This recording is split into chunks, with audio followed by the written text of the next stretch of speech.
Bismillahirrahmanirrahim. Alhamdulillahirabbil alamin. Shalatu wassalamu ala asyrafil anbiya'i wal mursalin sayyidina Muhammadin wa ala alihi wa sahbihi ajmain. Qala mu'allif rahimallahu ta'ala nafa'ana bihi wa bi ulumi fid dharain amin.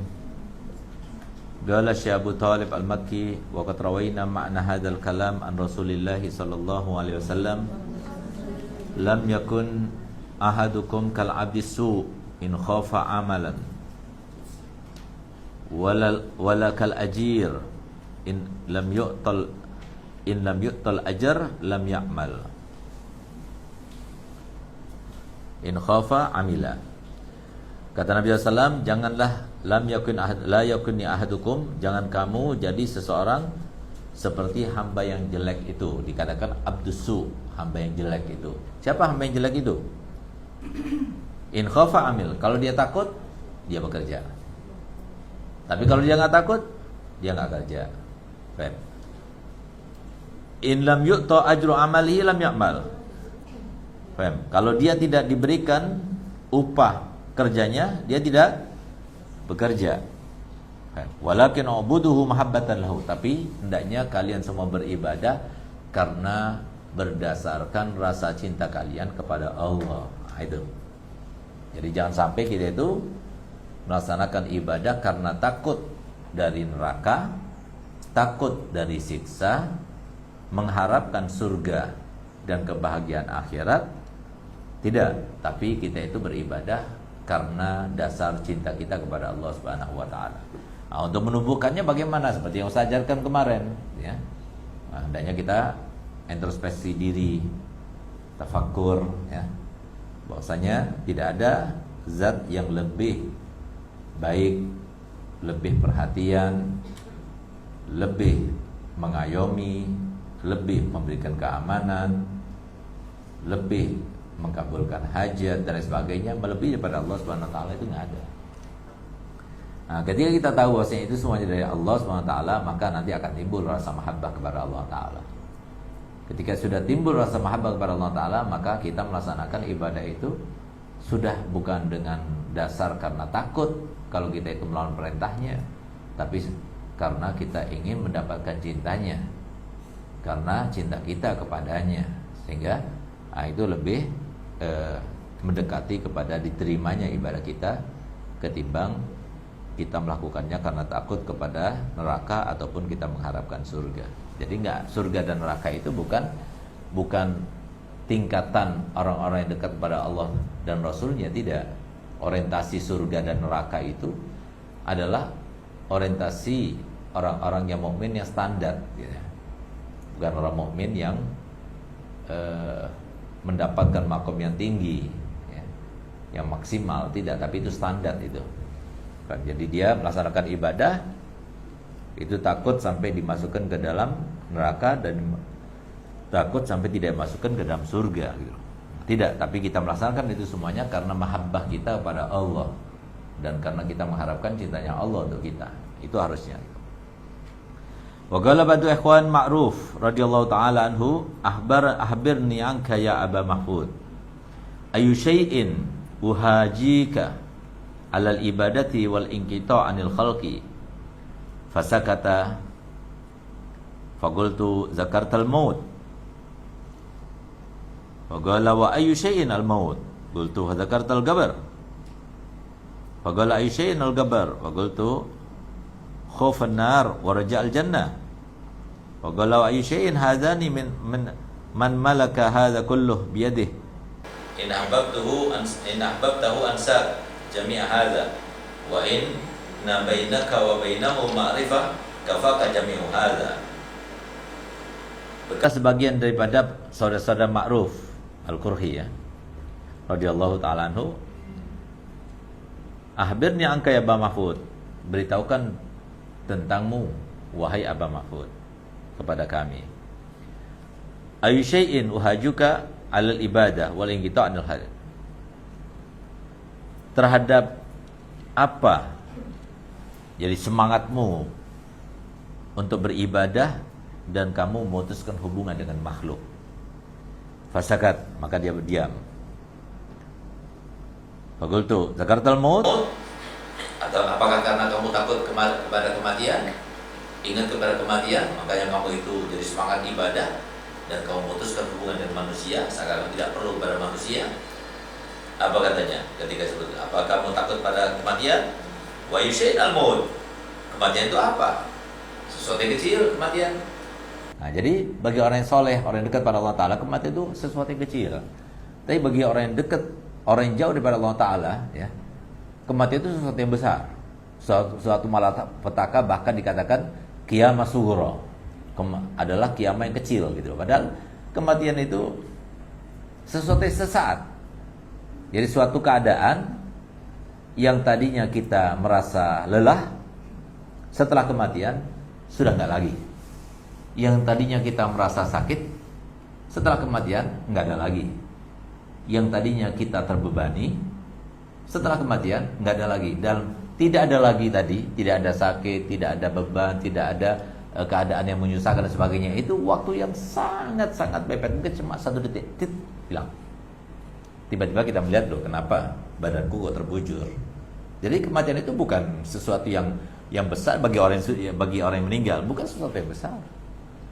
Tapi kematian itu sesuatu yang besar bagi yang ditinggal. Yang ditinggal itu kesian. Nah, mereka kehilangan, mereka merindukan sosok seorang ayah, sosok seorang suami, sosok seorang istri dan sebagainya. Nah, tapi bagi yang meninggal sudah nggak lagi. Yang tadinya dia capek, dia harus selalu cuci darah, dia merasakan ini itu dan sebagainya, udah selesai. Malah dia bersyukur kalau seorang yang dekat pada Allah Ta'ala itu meninggal, lalu diberikan pilihan untuk kembali lagi ke dunia, ya nggak mau dia, nggak mau. Karena apa? Sudah roha, sudah enak, tanpa beban lagi.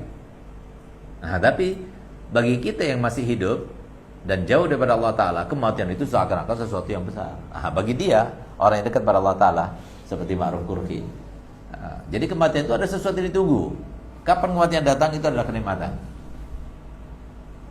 Saatnya kita mendapatkan upahnya.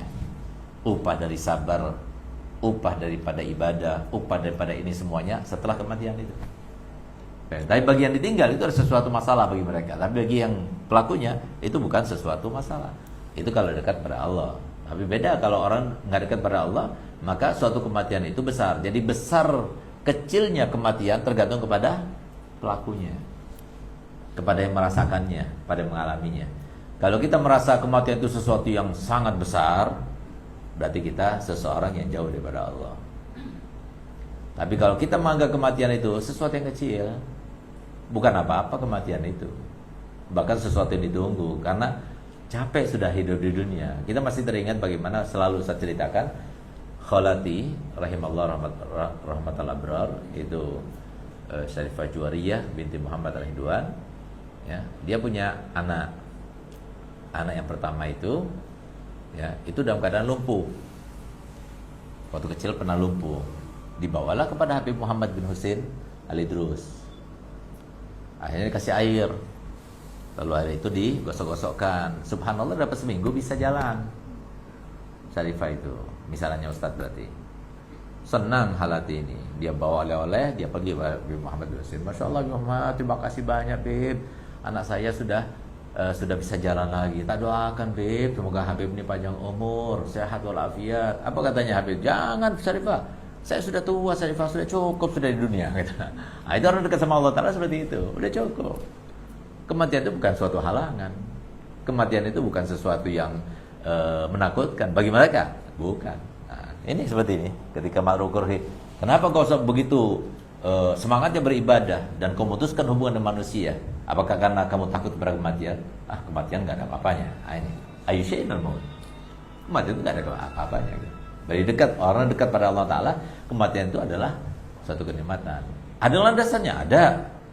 Apa landasannya? Landasannya adalah sabda Nabi SAW, man ahabba lika Allah, ahabballah lika, wa man kariha lika Allah, karihallah lika. Barang siapa yang cinta kepada Allah, maka dia pun, Allah pun akan cinta kepadanya untuk bertemu dengannya. Sehingga apa? Untuk bertemu dengan Allah ya, dalam keadaan tidak ada beban dan sebagainya, sehingga kita itu bisa total untuk Allah Ta'ala. Itu kapan? Setelah kematian. Setelah kematian, ketika kita di alam barzah gitu. Alam untuk kita menunggu antara alam dunia, darul amal, dan alam akhirah, darul jaza gitu. Itu darul barzah gitu namanya gitu. Nah, bagi mereka dekat pada Allah Ta'ala itu bukan masalah. Kematian itu bukan masalah. Nah, tapi mereka takutkan itu adalah bagaimana nanti anaknya, bisa nggak dia itu sholat 5 waktu dengan jamaah, bagaimana dia anak-anaknya, bisa nggak dia itu meyakini bahwa rezeki nggak kemana-mana sama sepertinya, bagaimana dia anak-anaknya. Bukan seperti ketakutan orang sekarang ini, nanti gimana istrinya, kawin lagi nggak gitu, suaminya kawin lagi nggak. Bukan seperti itu. Anaknya nanti mau dikasih makan apa, di mana dia makan, saya nggak ada ketakutan sama itu. Karena mereka itu meyakini yang meninggal itu cuma pemakan rezeki, tapi yang memberikan rezeki masih ada, yaitu Allah SWT. Nah, tanya saja sama yang ditinggal mati oleh ayahnya, oleh ibunya, semuanya seperti itu. Jadi jalan itu cuma di awal saja. Musibah dunia itu awalnya besar, kemudian mengecil dan habis. Sebaliknya, musibah akhirat itu kecil kepada manusia, tapi awalnya lalu membesar. Kalau dibiarkan, tidak diobati, maka menjadi naudzubillah akhirnya su'ul khatimah. Jadi hati-hati. Musibah dunia itu kecil. Awalnya saja besar, tapi itu kecil. Kenapa? Habis, senang. Kamu ditinggal mati ayahmu dulu, menangis. Hari pertama menangis, menangis. Hari kedua menangis, tapi kurang udah. Hari ketiga menangis, lebih kurang lagi. Hari keempat, kalau ingat baru menangis. Hari kelima, udah berkurang lagi. Sama suami juga seperti itu. Lebih-lebih lagi kalau perempuan gitu. Karena perempuan itu Allah ciptakan memang sifatnya untuk menguji laki-laki seperti itu. Ustaz punya murid, dia kawin 3 kali. Salah satu mantan suaminya meninggal dunia. Ustaz tanya, kamu punya perasaan nggak waktu mantan suami kamu itu meninggal? Subhanallah, jawabannya dia itu dengan lantangnya dan lugunya, dia bilang, enggak sama sekali Ustaz. Dasar perempuan. Jadi kalau sudah ganti laki-laki, udah hilang sudah mantannya, udah nggak diinget-inget lagi sudah. Nah itu. Tapi beda sama laki-laki, masih ada perasaan kesian sama mantannya, walaupun sudah cerai, walaupun sudah masih. Buktinya coba lihat, ada koresponden yang sangat-sangat terkenal. Ketika ada 1.000 orang ditanya, 1.000 orang perempuan, 1.000 orang laki-laki. 1.000 orang perempuan ditanya, kalau seumpama suami kamu butuhkan ginjal kamu, kau berikan 1 ginjal kamu untuk suami kamu? 999 mengatakan tidak. Tapi 1.000 laki-laki ketika ditanya, ketika istri kamu membutuhkan kepada ginjal kamu, apakah kau akan berikan kepada istri kamu? Ketika dia itu membutuhkannya, 995 laki-laki mengatakan, iya, saya akan berikan. Itu laki-laki. Emang ujian dari Allah Ta'ala, ujian. Jadi perempuan yang bisa mendalilkan dirinya untuk mengingat bahwasanya kenikmatan ada suami di samping, itu ada kenikmatan yang besar. Karena ibadah terbesar perempuan itu adalah ketika berumah tangga, itu adalah perempuan yang sempurna. Tapi kalau dia tidak merasa itu adalah sebuah kenikmatan, itu adalah sebuah malapetaka bagi perempuan itu. Kenapa Allah Ta'ala ciptakan sifat itu dalam diri perempuan? Jadi kalian harus sadar, harus pahami, besarkan nikmat seorang suami itu. Gimana cara supaya kita tahu bahwasanya adanya suami itu adalah suatu kenikmatan daripada Allah Ta'ala dan anugerah. Karena apa? Berapa banyak orang yang mau dapat suami, dapat jodoh, sampai minta doa-doa sama Habib-Habib, kiai-kiai, sama fulan-fulan, sampai sekarang belum dapat. Ya kan? Kamu sudah dapat, alhamdulillah. Berapa banyak orang yang sudah cerai, baik itu mati maupun ditinggal begitu saja, kemudian itu berharap untuk kawin lagi, sampai sekarang nggak kawin-kawin. Kalau kamu lihat kepada mereka, kumpul sama mereka, kamu tahu nikmatnya punya suami. Tapi kalau masih suami ada, dibutakan oleh siapa? Oleh setan. Siapa lagi? Itu maksud Allah Ta'ala firman, summun bukmun umyun fahum la yaqilun, dibutakan, ditulikan. Oleh siapa? Oleh setan. Supaya apa? Supaya kamu nggak dekat kepada Allah, supaya kamu jauh daripada keimanan kepada Allah SWT seperti itu. Nah, sehingga apa? Ketika disebutkan kematian, oh kecil itu, gak jadi masalah. Lalu apa? Fazakaratul qabr. Lalu kemudian kalau kubur, apakah karena kamu ingat kepada kuburan? Wa isyain qabr. Kenapa kubur? Nah, kuburan itu kenapa? Karena kuburan sama seperti kematian, penantian. Kalau dia termasuk orang yang dekat kepada Allah Ta'ala, tinggalnya di Iliyin. Bahkan ada di antara arwah yang dia itu bisa kemana-mana, bisa menuju gurunya, bisa bersama Rasulullah, bisa bersama aulia, bisa bersama sholih, bisa sama keluarganya, bisa. Gal khafan nar wa raja'al jannah, atau karena kamu itu melakukan ibadah dengan cara khusyuk dan memutuskan hubungan dengan manusia karena kamu takut sampai masuk dalam neraka dan sampai kamu takut tidak masuk ke dalam surga. Wa qala wa isyain hadzani man malaka hadza kullu biyadihi. Jadi dua hal ini yang kamu sebutkan itu, bagi orang yang memiliki dua hal itu, apa gunanya? In ahbabtahu ansaka jami' hadza. Kalau kamu cinta pada dia, kamu akan dilupakan semuanya itu. Wa in kana bainaka wa bainahu ma'rifatun kafaka jami' hadza. Dan kalau seumpama antara engkau dengan yang memiliki surga dan neraka ada hubungan, ya, hubungan pengetahuan, kamu tahu dia dan dia tahu kamu, kan? Maka kafaka jami'u hadza, kamu tidak akan terpikirkan masalah surga dan neraka. Berarti masalahnya di mana? Masalahnya dalam diri kita yang masih, ayo sholat, masuk neraka loh, nanti kamu susah loh, rezekinya seret loh.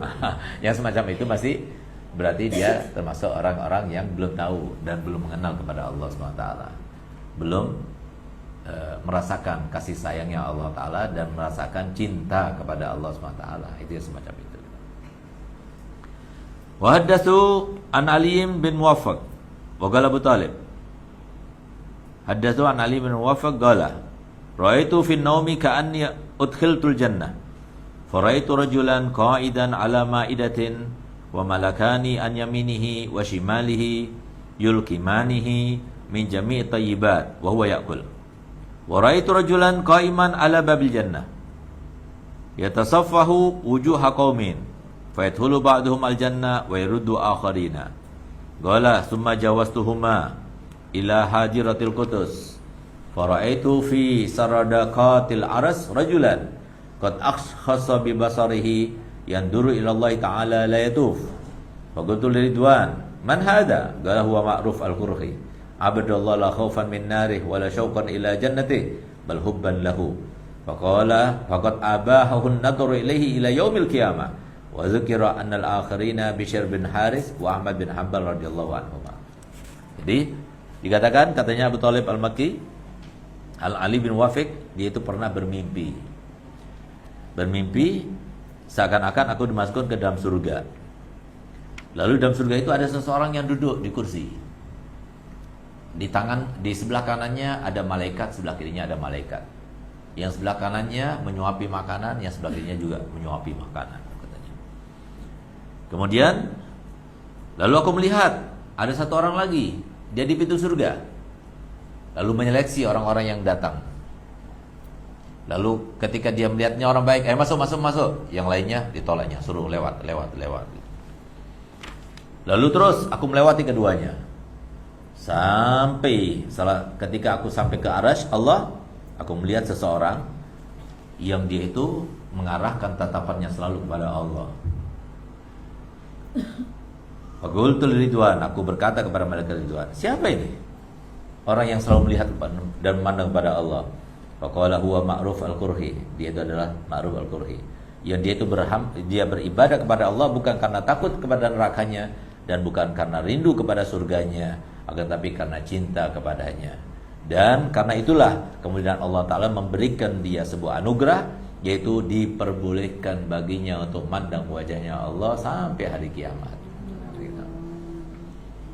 Dan dikatakan siapa dua orang yang lainnya itu? Yang lainnya itu Bishr bin Haris sama Ahmad bin Hanbal. Yang disuapi sama yang di pintu itu. Wa qala Abu Thalib Al-Makki wa rawayna an Rabi' al-Adawiyah wa kanat ihdal muhibbina wa kana Sufyan ats-Tsauri yajlisu baina yadayha wa yaqulu allimina mimma afadakillah min taraifil hikmah. Wa kana taqul lahu ni'ma rajuli anta laula annaka tuhibbud dunya. Wa kana ya'tarifu laha wa yusallimu qawlaha. Wa kana 'aliman zahidan illa annahu kana yusiru kutubal hadis wal iqbal 'ala an-nas wa hiya abwabud dunya. Dan adalah Abu Thalib Muqi, dia meriwayatkan daripada Rabi' Ad-Dawiyah. Dia salah satu daripada muhibbinnya Allah SWT. Dan Sayyidina Sufyan Ats-Tsauri, dia itu duduk belajar kepadanya Sayyidina Rabi' Ad-Dawiyah. Dan dia berkata, Sufyan Ats-Tsauri berkata kepada Rabi' Ad-Dawiyah, ajarilah aku dengan ilmu yang Allah berikan kepada kamu daripada hikmah-hikmah yang tersimpan atau yang jarang Allah berikan. Wa kana taqul lahu, dan selalu dia berkata kepadanya, sebaik-baik orang laki-laki itu adalah engkau, hanya saja engkau itu senang kepada dunia. Wa kana ya'tarifu laha, dan dia mengatakan iya benar seperti yang dikatakan. Wa yusallim qaulaha, dan dia menyerahkan perkataannya itu dan tidak menolaknya. Benar apa yang dikatakan Rabi'ah, aku ini masih mencintai dunia. Kenapa? Karena dia itu seorang yang alim, seorang yang zahid. Cuma saja dia itu senang untuk menulis hadis.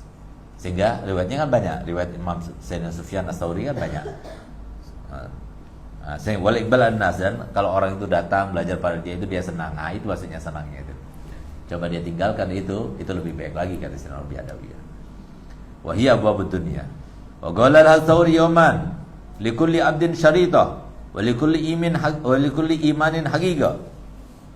Setiap hamba itu ada lembarannya, dan setiap iman itu ada buktinya.